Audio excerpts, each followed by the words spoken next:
Oh, okay. It's 5 p.m., so I think we're good to go. It's a pleasure to be here tonight and to be able to speak about the arts and design education in the United States. And my pleasure is to give the floor to Francisco Lopez, who's going to be leading us through this presentation tonight. Thank you, Liz, very, very much. Thrilled to be here to be able to speak with all of you about art and design education and the creative industries in the United States. So thank you very, very much for coming out to hear about these things. And thank you so much to Liz and the team there for hosting me and allowing me this opportunity to speak with all of you today. So as Liz mentioned, my name is Francisco Lopez. And I'm coming here to speak with you today from the College for Creative Studies, which is a college of arts and design that is located in Detroit, Michigan. At CCS, College for Creative Studies, we often call CCS, and that's how you will hear me refer to the college throughout the presentation. I am the Director of International Student Services. So I'm specifically responsible for admissions for international students, but also for helping international students with their visa concerns and throughout the years of their degree program here at the college. And that includes, of course, academics as well as working and all sorts of other things. So today, through my talk, we're gonna go over a lot of different information, and we're gonna learn a lot about art schools in general, not just about CCS, but more specifically, I really want to be able to show you guys a lot about what art and design education is like in the United States and what opportunities are available to you if you're interested in pursuing a degree in art or design here in the United States. So specifically, the agenda that we're going to try to cover today will include, first and foremost, a quick discussion or introduction really about the misconceptions that many people have about art and design education. And we're going to juxtapose that with what are the realities of the opportunities that are really available to students in these fields. And then we're going to support what we claim to be those realities with what we're going to call standards and accreditation. So we'll talk a little more specifically at that point about colleges like CCS, the standards that these colleges abide by, and the accreditation standards that we hold ourselves to. Then, even more specifically still, we're going to talk about the different academics and curricula that are available to students in colleges of art and design. So we'll talk specifically about the different majors that students can pursue, what the curricula look like throughout the 4 years of a degree program, and then finally, what sorts of opportunities are really available to you as students in art school. And then at the very end, we'll get into talking about how you can make art school a reality. So we'll talk about admissions and the different requirements that are needed for those admissions, such as the portfolio exams and other things as well. So as I mentioned, I'm going to be talking about a lot of different things, and I'm going to be throwing out quite a bit of information. Don't worry about memorizing everything, because at the end of the presentation, I hope we'll have quite a bit of time for questions as well. So to start off, I would really like to begin by addressing what are the common misconceptions about art school in general. Those sorts of preconceived notions that people tend to have, and of which there are many. So in the popular imagination, art school in higher education is often treated as something that is not a serious pursuit. People often regard it with skepticism or will joke about studies in art or design. Unfortunately, arts and the practices associated with the arts are often seen as hobbies or pastimes, something that people might do on vacation, or something that small children do in primary school.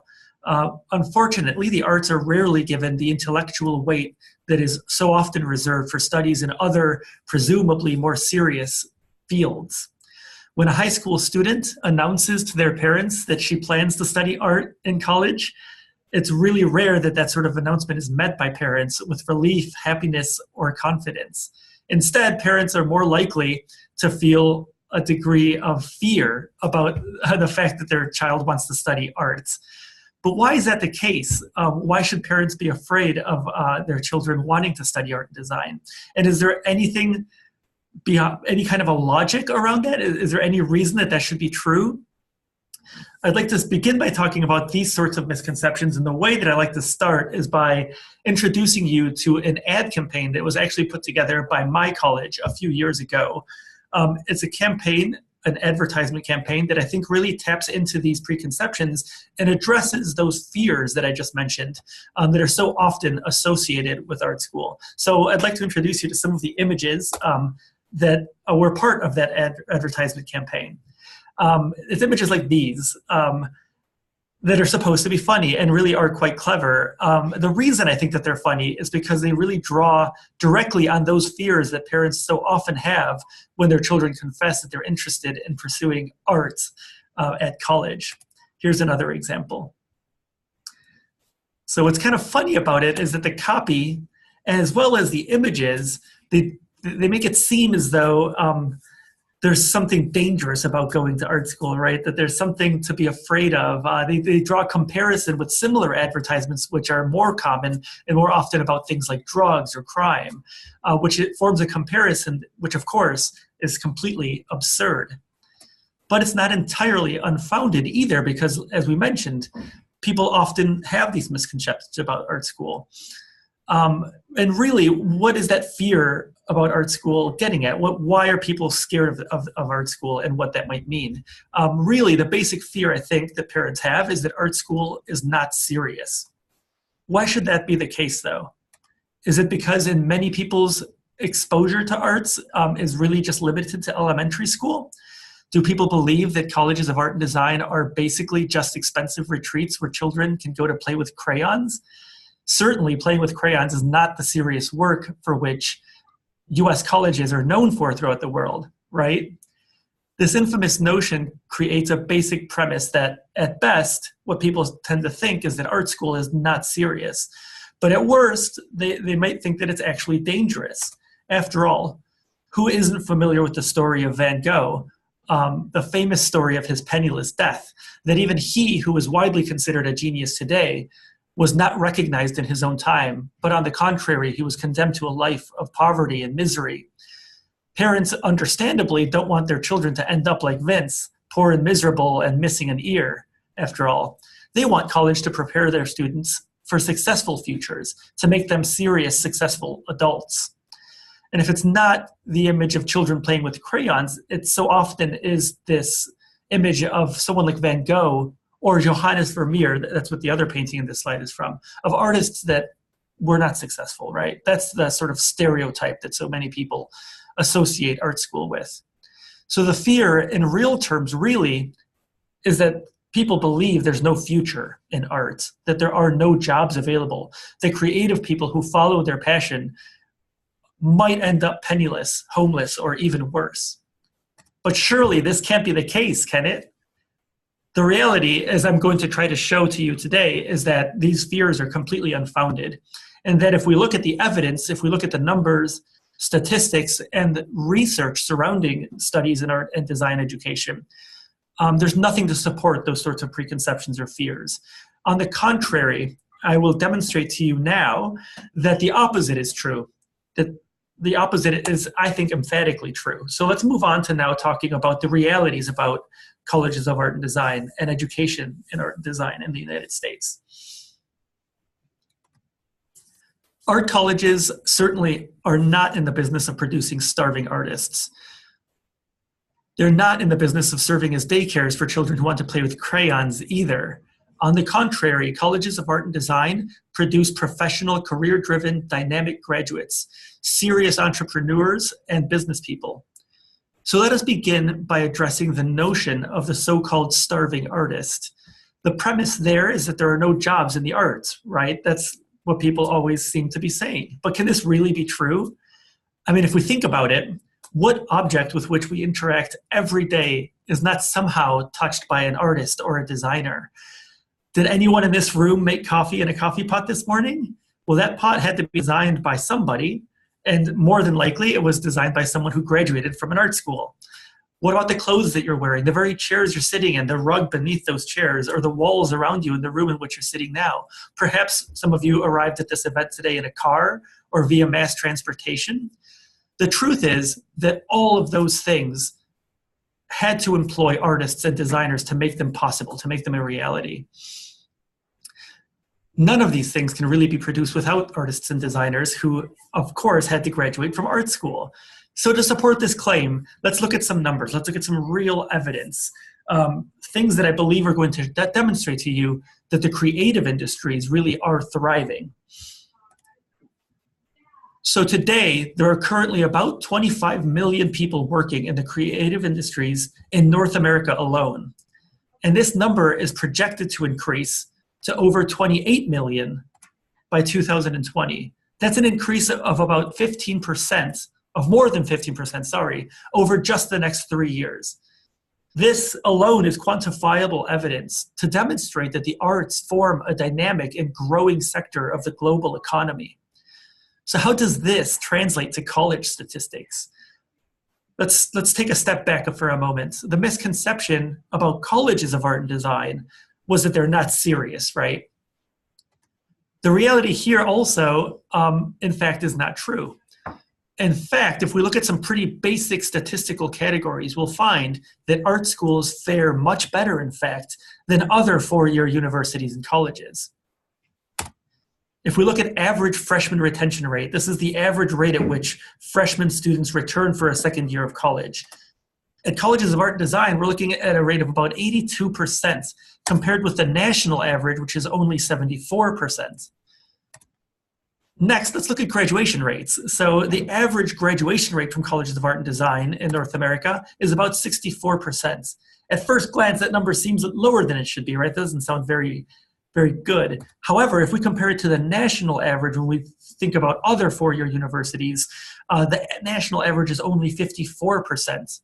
So these statistics show that colleges of art and design are somehow, contrary to popular misconception, somehow we're producing potentially more serious students than other schools. Students of art and design are completing their degrees and graduating at higher rates than their peers at comparable, more traditional institutions. Do these institutional numbers support the preconception that art school produces starving artists? Once again, the answer, of course, is no. So let us consider what this means post-graduation.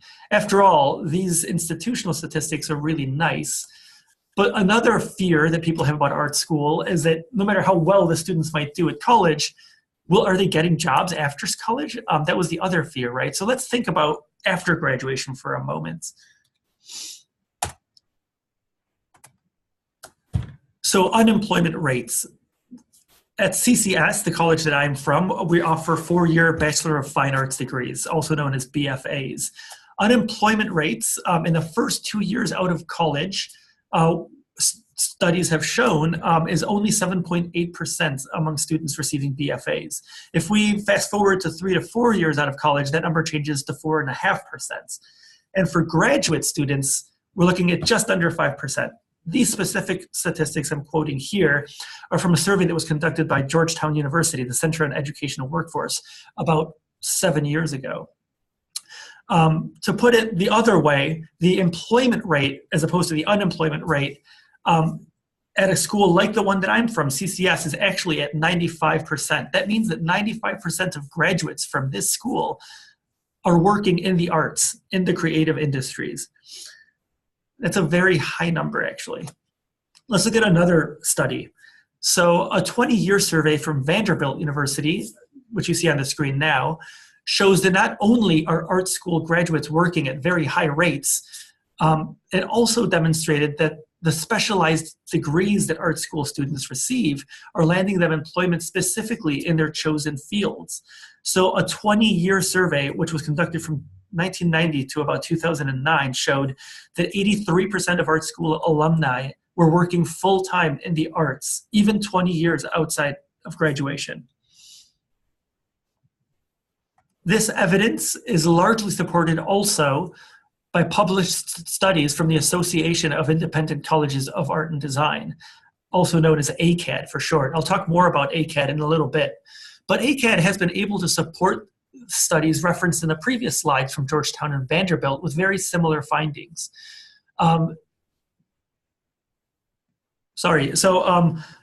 Again, related to employment rates, ACAD found that 71% of art school alumni reported having a first job that is closely related to their field of study.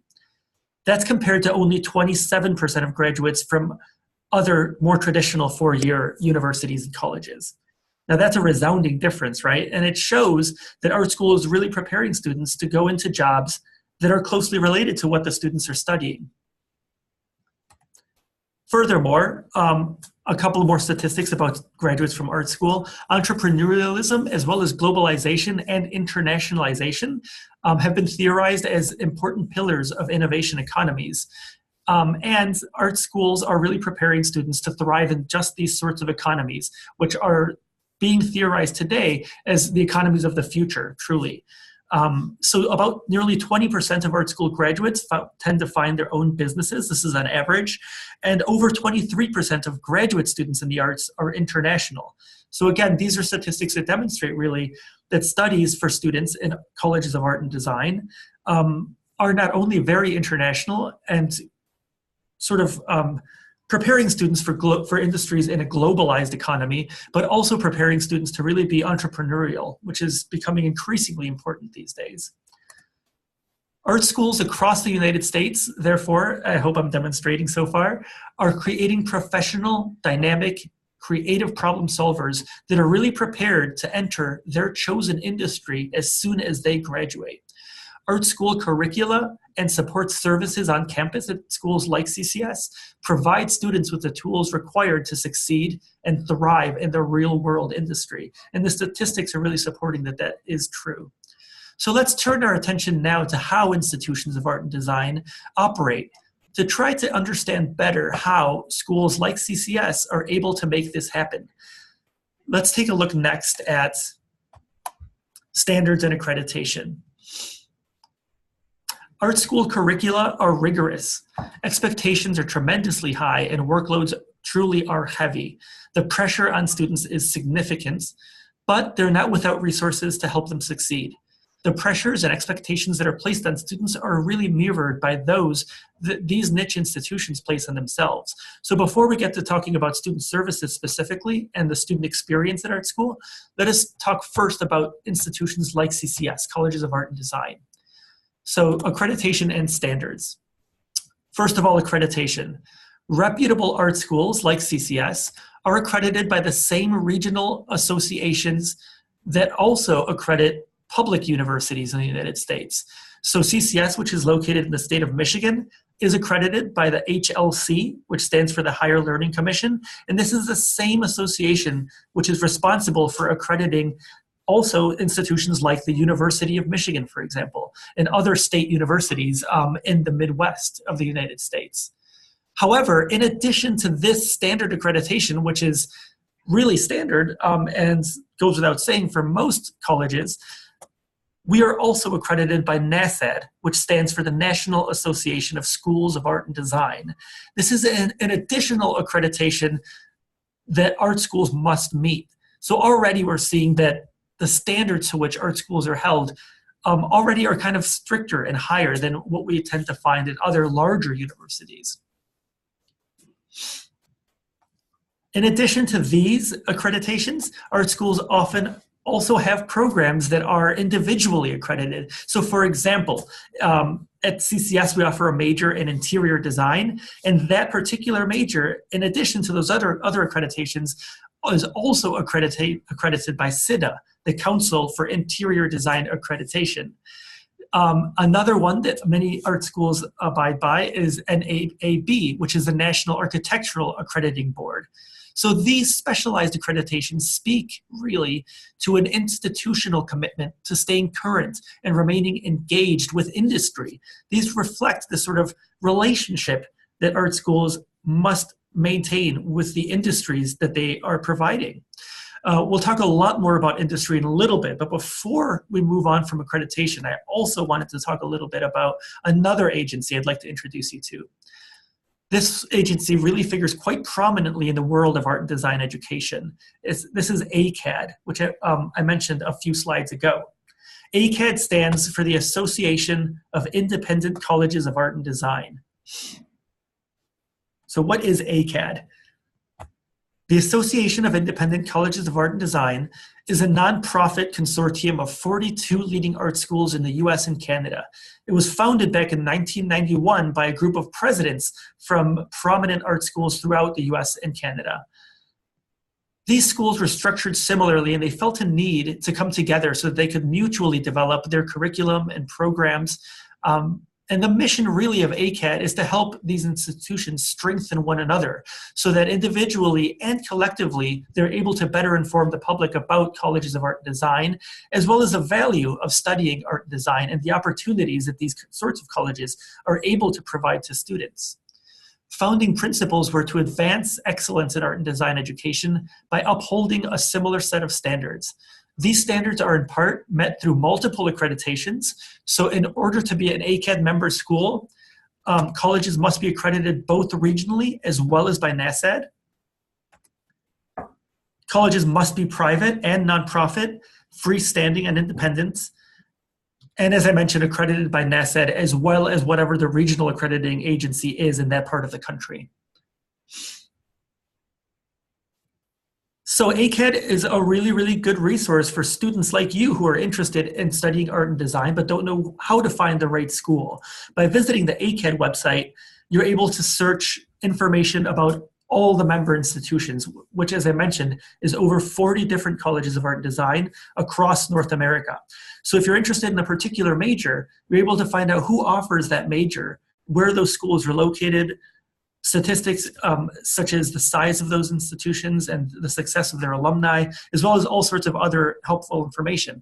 And because the schools you find through ACAD are held to these very high standards, you know that those institutions are reputable. You know that they're accredited, that they're independent and nonprofit, all of which are such very, very important standards when we're talking about education in art and design. So let's look more specifically at the colleges now. Let's talk about academics and curriculum a little bit. It's informative, I think, really to familiarize ourselves with these specifics, as they do pose some significant differences from the ways in which things are done at other institutions. Before looking at curriculum, though, and the specific specialized opportunities that are available to students of art and design, let us have a brief introduction to academics more broadly. ACAD schools represent over 50 specialized majors, all of which include a rigorous course of study with different disciplines having significantly different curricula. And these include general education requirements as well as over 60 credits of studio courses and over 125 credits required to graduate. So these four-year programs require students to take an average of 15 credits per semester in order to graduate within 4 years. Summer courses and even sometimes 5 years to graduation for these reasons is really not uncommon at ACAD schools. But these curricula also include professional development opportunities and real-world experience that is often built into the curricula themselves. And these curricula, as I mentioned, are unique to each of the disciplines that are offered at all of these different sorts of art schools. So we'll get to more of that in a moment. But what are these majors? What sorts of fields of study are offered at art school? Let's see what sort of different programs are offered, because over 50 are represented by the ACAD member institutions alone. The first major that comes to mind for most people when they think of art school is, of course, fine arts. Here is a major with the most flexibility. Students in fine art truly follow their passion. They create luxury objects and conceptual pieces for gallery exhibition as well as for sale. But they also become skilled craftsmen and entrepreneurs who are able to create all sorts of objects and skillfully advertise their trade and work, and often start their own businesses or become educators themselves. So let's move on by giving a brief introduction to other majors that don't so easily come to mind to people who are perhaps not familiar with art and design education. Another possible major is advertising. Advertising majors often provide students with the option of focusing on copywriting or art direction. This includes not only mainstream company and product advertisement, but also public service announcements, corporate branding, ad concepts for TV, print, radio, internet, and even mobile application, social networking, and a variety of new media strategies. Another common major you'll find at ACAD institutions is illustration. This is a major that prepare students for careers in things like advertising illustration or editorial illustration, fashion illustration, comic books, children's book illustration, textile pattern illustration, motion illustration and design, all sorts of different stuff. Another common one is communication design, maybe some of you have heard of.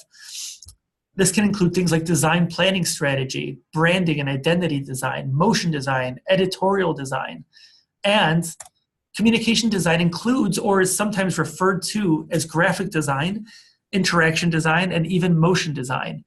Some institutions will offer further specializations within the broader discipline of communication design, such as these that you see on the screen now. Another popular major is entertainment arts, which can mean a variety of things as well. Within entertainment arts, we will often find things like animation, video game design, or even film. Another common major at ACAD institutions is industrial design, also referred often to like communication design, it's often referred to as ID for short. But like communication design, it can be broken down into further specializations as well, such as transportation design or product design. These are really considered the main branches of ID. Some schools even offer these as more specialized programs of study.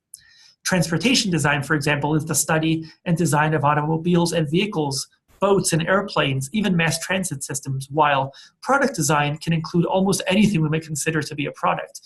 Vacuums, bicycles, athletic apparel, kitchen knives, home appliances, all sorts of different things. At ACAD institutions that offer transportation design, we'll find that even that can break down into even further specializations still. So even within transportation, we will see subdisciplines and specializations such as automotive design, vehicle design, or mobility. Let's look at this a little bit more closely. What does that mean?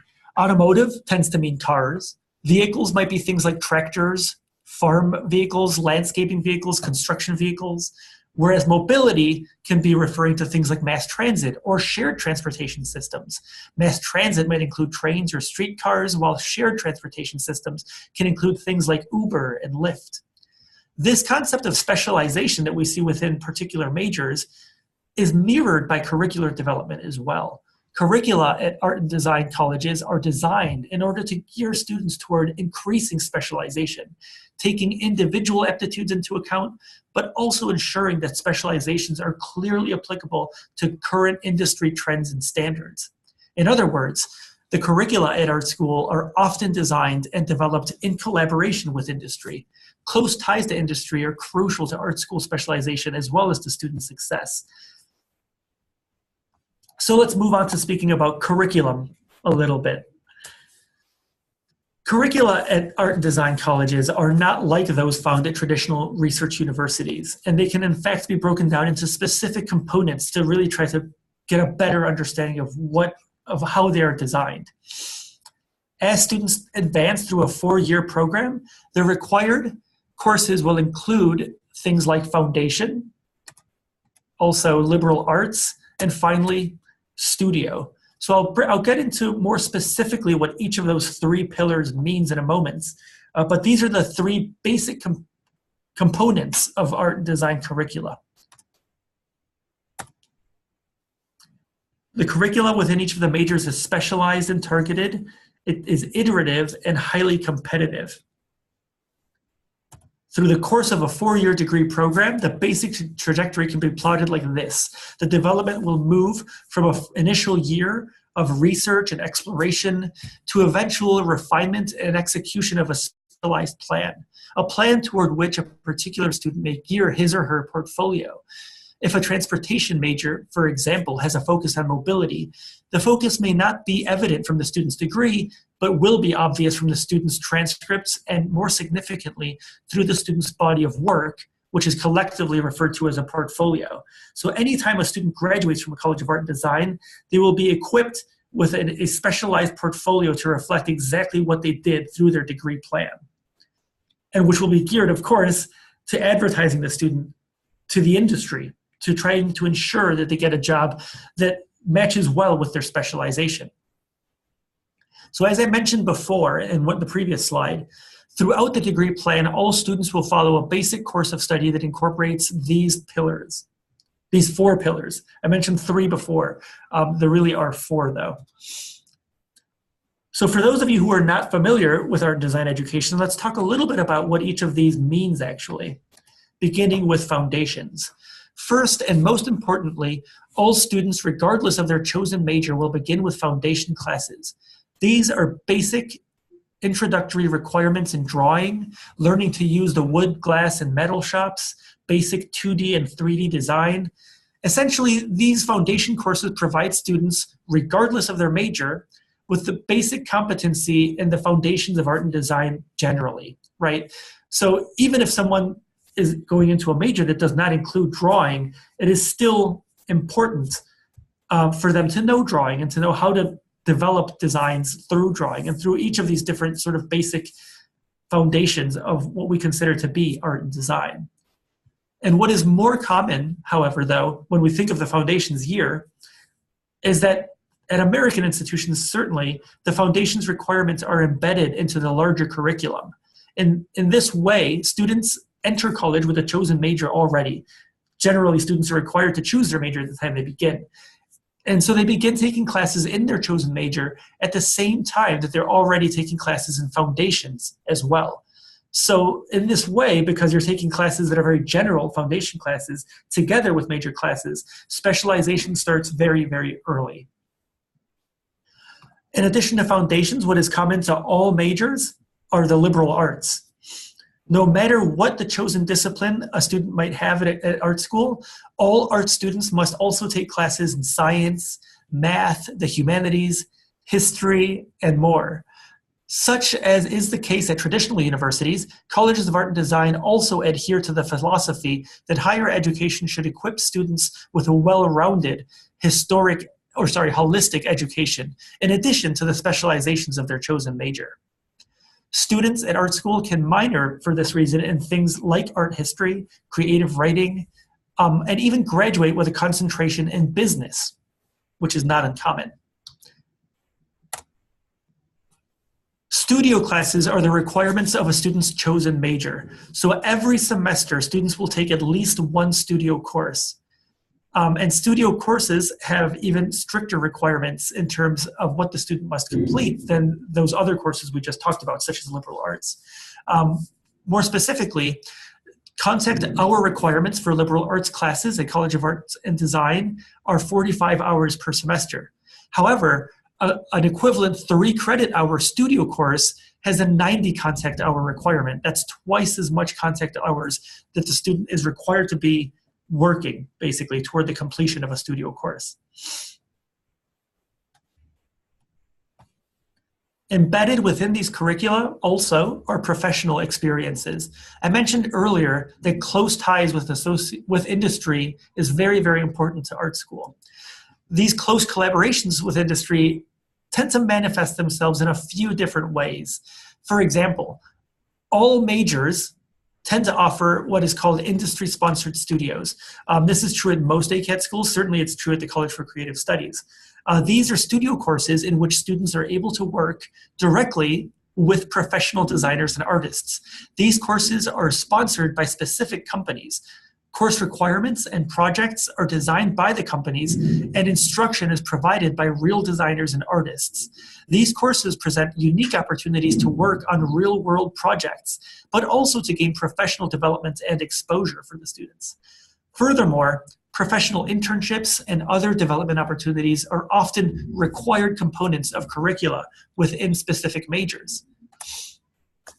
These are built-in internship opportunities to the curricula. So oftentimes students are able to have a professional internship out at a real company in the real world and have that count for credit toward the completion of their degree.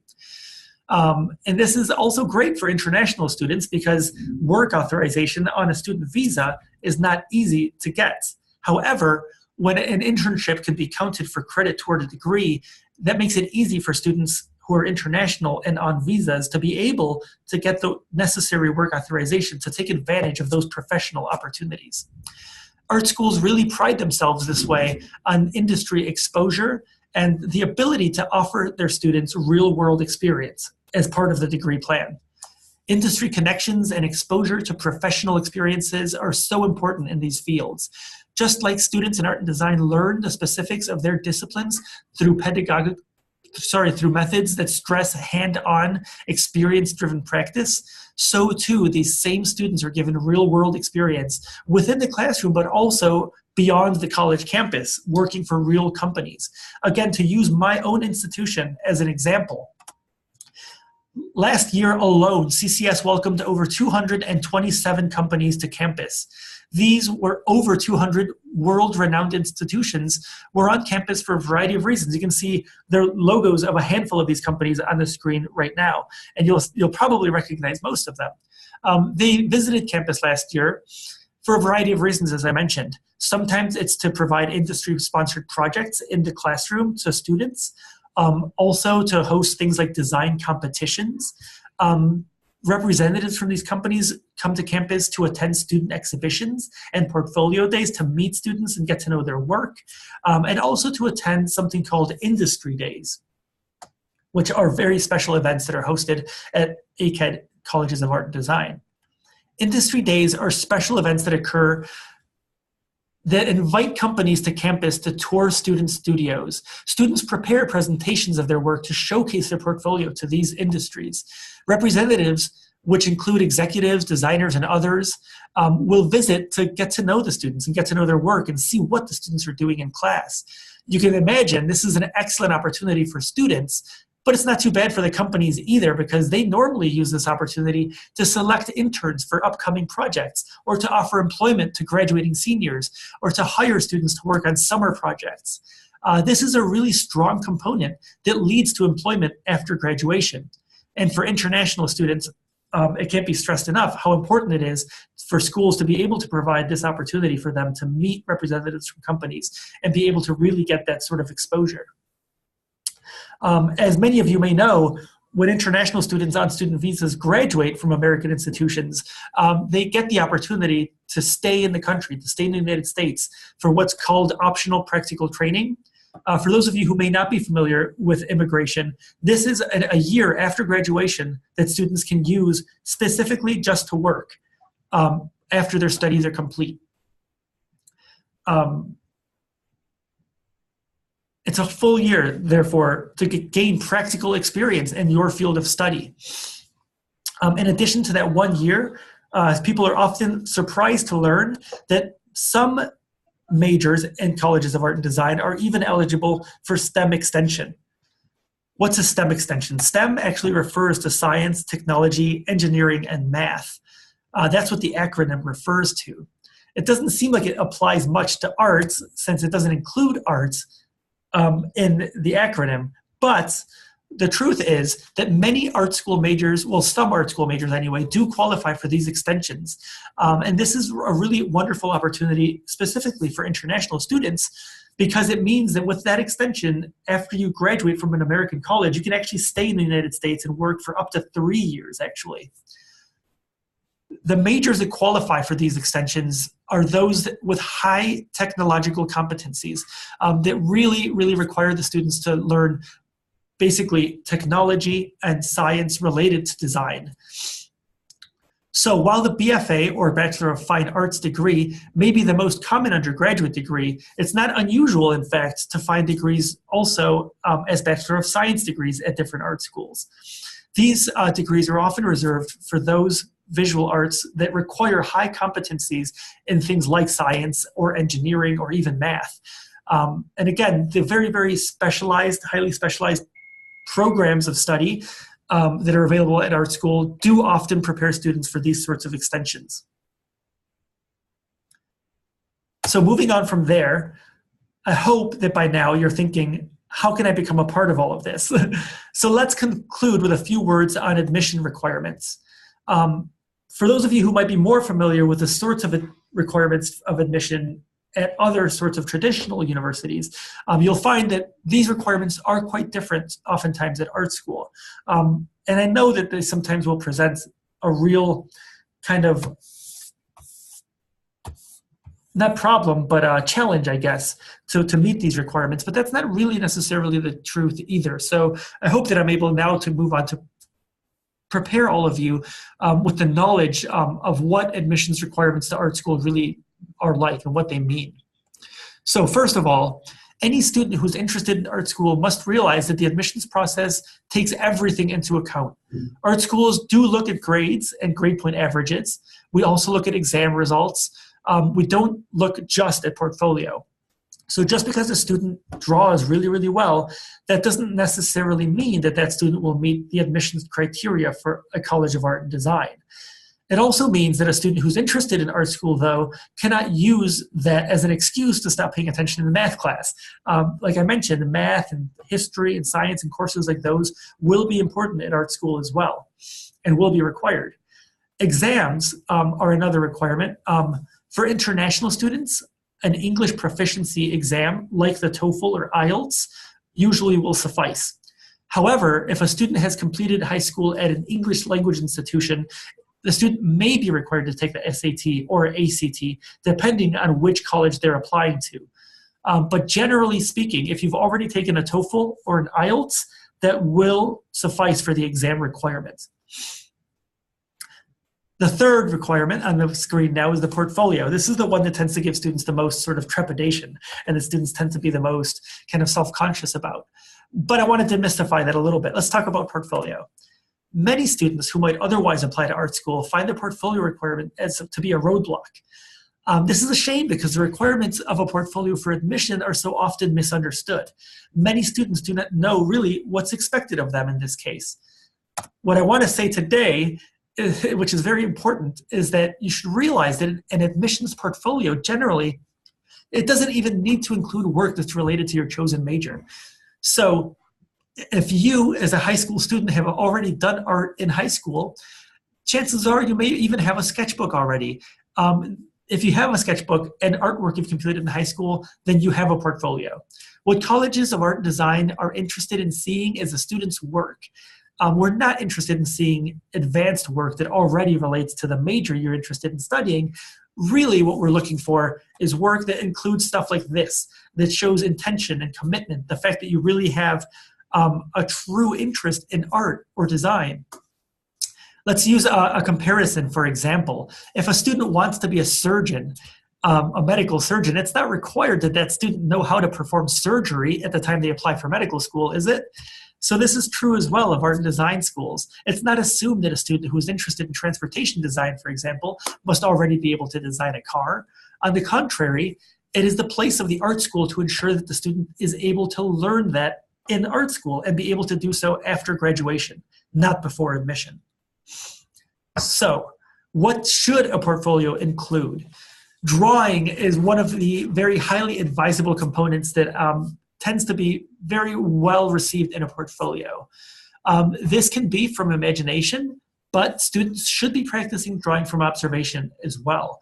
Direct observation drawing can take a student's portfolio truly to the next level, and it's generally considered a best practice for students who are starting out in the visual arts. I mentioned process work here.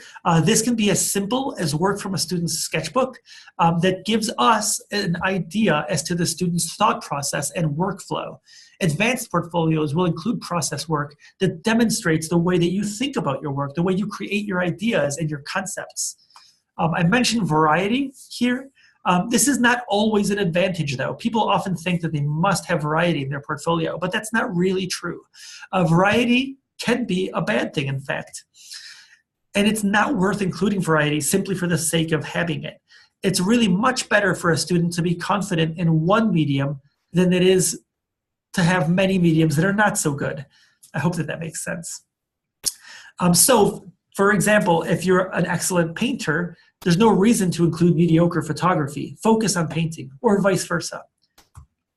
Commitment is another thing that I mentioned here. While a student's portfolio can consist of high school classwork, it's really great to see that a student is passionate about creating their own work outside of class as well. Pieces created outside of school show that a student takes their work seriously and is truly interested in art. Commitment can also be demonstrated by having pieces that are fully finished. This may mean pieces that include that look final, that look like they've been polished and really thought through carefully, not just sketches. Although sketches are acceptable, it's good to have a bit of both. And then the last thing I mentioned here is intention. This is really related to commitment. And this is best demonstrated by work that shows careful consideration. Every element in a piece should be chosen deliberately and carefully and should be included in a piece for a real reason. So a student in these ways can demonstrate that they have intentionally created a piece in a specific way. It shows that you are carefully considering a multitude of options and that you're choosing thoughtfully and seriously what to include or what not to include in a particular work. That might overcomplicate things a little bit, but I do want to say that a student who's interested in the arts probably already has these qualities. So if you're interested in applying to a College of Art and Design and have already done a bit of art and design in high school, there's a good chance you already have these qualities. And the other thing I really want to stress about the admissions process is that at the College for Creative Studies, I am there to help you with the admissions process. But at any ACAD institution that you might be interested in, there will be someone just like me who's willing to answer questions before you even apply. So I encourage all of you, if you're interested in art school, don't let something like a portfolio stop you from completing an application. You should write emails to people like me who are there to help you. We're there to walk you through the process, to give you advice about your portfolio, and to tell you, honestly, whether we think a piece maybe should or should not be included. That's what we're here for. So I hope that you'll be able to leave this talk with a newfounded understanding and appreciation for what colleges of art and design are really all about. But more than that, I hope that you'll be able to leave this talk with a feeling that you can apply to art school and that you can make it a reality. If this is something that you're passionate about, the jobs and the opportunities are out there. And the United States is a great option, but of course there are art schools all over the world. And I want you to know that if anyone ever tells you that that might be what you're passionate about, but it shouldn't be what you do for a living, that person's wrong. If it's something that you're passionate about, you can make a successful future out of it. The opportunities are certainly there. So I hope that after this talk, also, you're going to be able to identify those misconceptions about the nature of studies in art and design. And I hope that your takeaway really will be that studies in art and design, in fact, are varied and dynamic. They don't just include things like drawing and sculpture. They also include the design of anything you can really possibly imagine. Also, the colleges of art and design are institutions with strict and lofty accreditation standards that are very, very serious and that have evolved in very interesting ways to form a dynamic part of the global economy, really. That colleges of art and design have state-of-the-art facilities and close connections to the varied and influential creative industries. I hope that from today on, you'll be able to better identify warning signs of art and better identify those misconceptions that people so often have about art school. And I hope that you'll be equipped with, again, the confidence that this is something that can really be a reality for you if it's what you want it to be.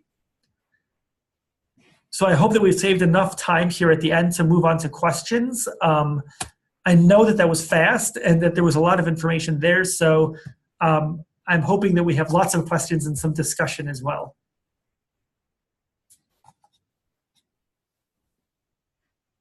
Well, fantastic. Thank you so much for this great presentation. I see there are some questions coming up in the chat box. So maybe we could start off with those and then we'll go into the audience that we have here in America House to see if you'd like to ask the questions. Great, thank you very much.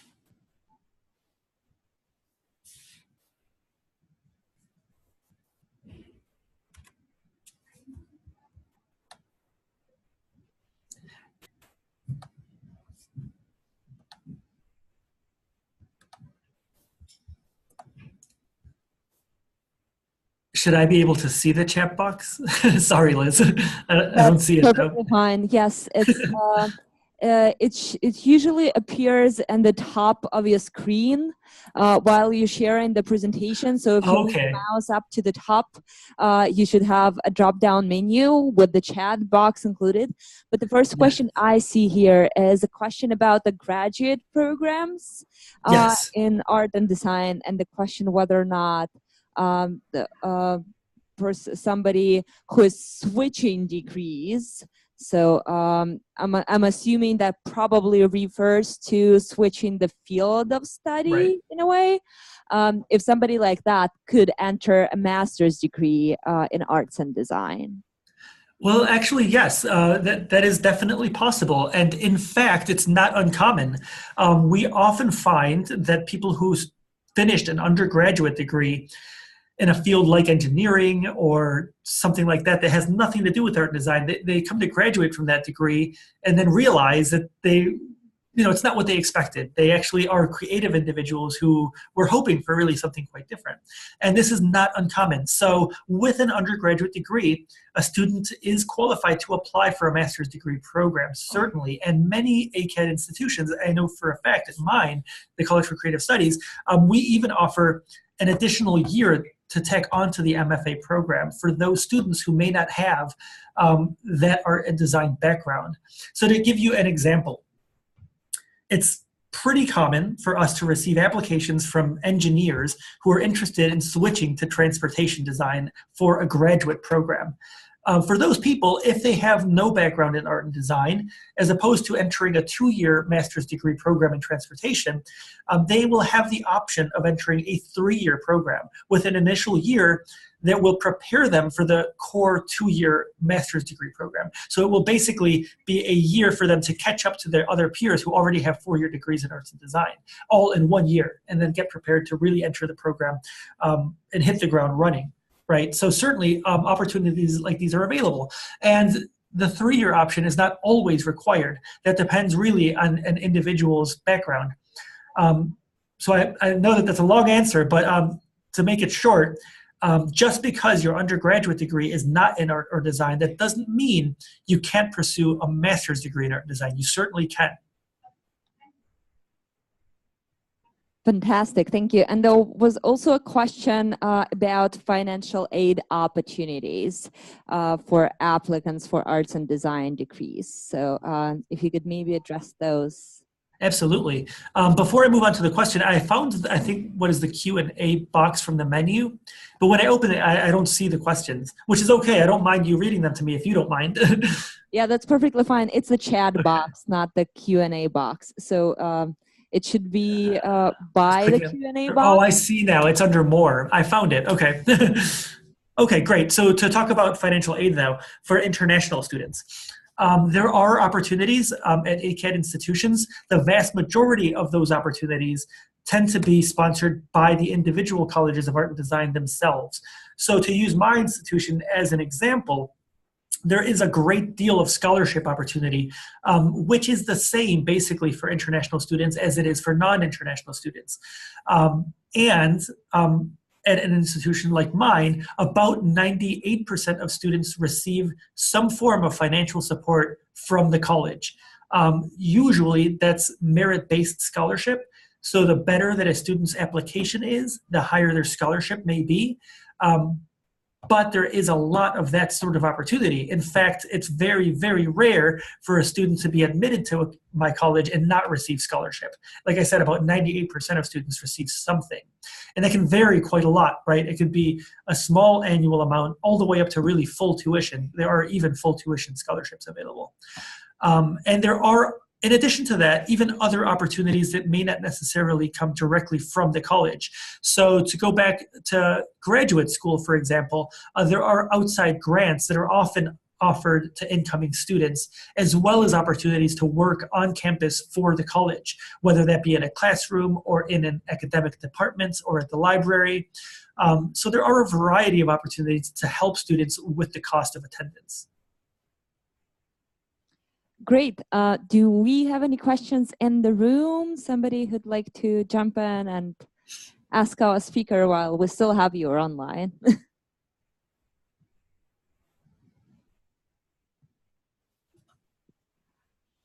Well, it doesn't seem to be the case. Okay. Are we sure nobody has a question about anything? Yeah, we've got one. Oh, great. Thank you.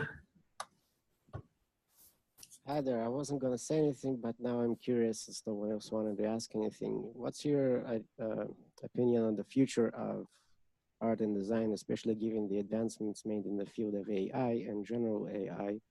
Yes. And well, let's say where we are now compared to where we were 20 years ago and where we will be 20 years from now. Thank you. Thank you very much for your question. This is an excellent question, and it's one of the things that I think people often have a concern about. And the answer is, and not just from myself, but research shows, and most people who work in the creative industries agree that they've been growing over the past 20 years, certainly, and that that's projected to continue for the foreseeable future without question. When we talk about the creative industries as being dynamic and on the rise, that is exactly because of what you just mentioned. I mean, growth in technology and in AI, these fields are only a couple examples of those in which designers are needed, right? Majors from colleges of art and design are creating graduates who specialize in exactly this sort of stuff, right? Not just AI, but even new technologies and social media and online things, and all of that requires more artists and more designers than has ever been the case in the past. And if technology is any indication for the future, I think that there is no doubt that that's going to continue to grow exponentially. So not just grow, but grow more and more all the time, truly.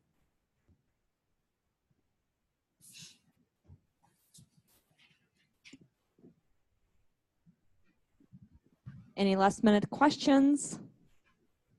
Yeah, we have one more.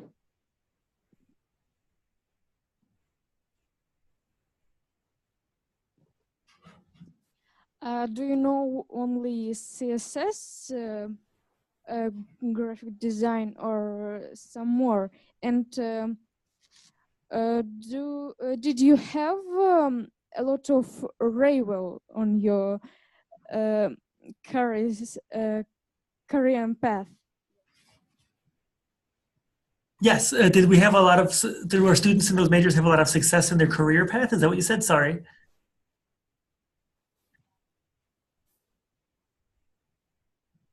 I might have misunderstood. You were asking about success in their career path?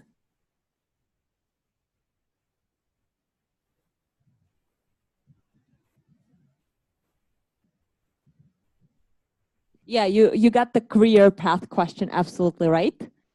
Okay. So yes, one of the ways that you can kind of learn a little bit, I think, about the sorts of career paths that are available would be, I mean, the best way really to learn about that would be by visiting the specific website of a college you might be interested in. I know that at CCS we post stories about, but also videos about our alumni to show what they do after graduation. And sometimes it's really surprising. We find that people who study things like transportation design don't necessarily end up doing transportation design. I mean, they sometimes will go into animation or into the movie business, you know, so they will stay in a creative field. But those sorts of skills and that sort of knowledge that these majors sometimes equip you with, it gives you a lot of variety in terms of career path. If you think about things like digitization, right, and the sort of computer skills that are necessary for that, those can be applicable really in a variety of different career paths. And the same can be said for people even who study fine arts. They might be studying to become a painter or a fine artist, but then they might go on to open their own business, right? Create their own crafts and sell them at their own store. And that's not uncommon, right? So there are always a variety of career paths available to somebody with one of these degrees. The fact that they're so highly specialized doesn't mean that you can only get one particular kind of job. On the contrary, really, those highly specialized skills are in such high demand across the creative industries that there are, you know, many career paths really available to any given graduate. Does that help to answer your question? Yes, indeed. Thank you. Thank you so much. Anybody else? Last call. Well, doesn't seem to be the case. Thank you so much. I don't see any other questions.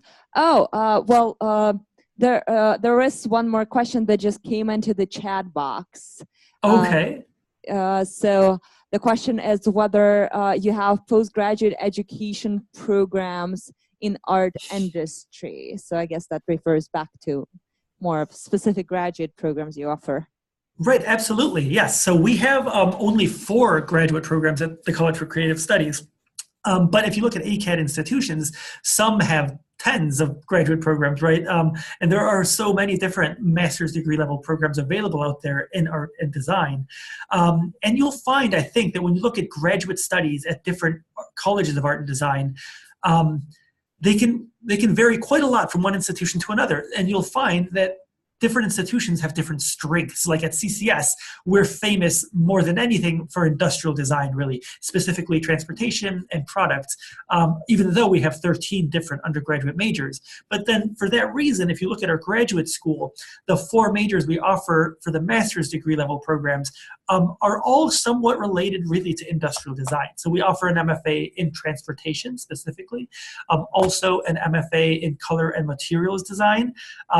The other 2 are integrated design and then interaction design. And that's it for our graduate programs. But there's so many available out there that, and generally speaking as well, the MFA program, or sometimes you'll find an MDes program, a Master of Design program, they tend to be terminal degrees, right?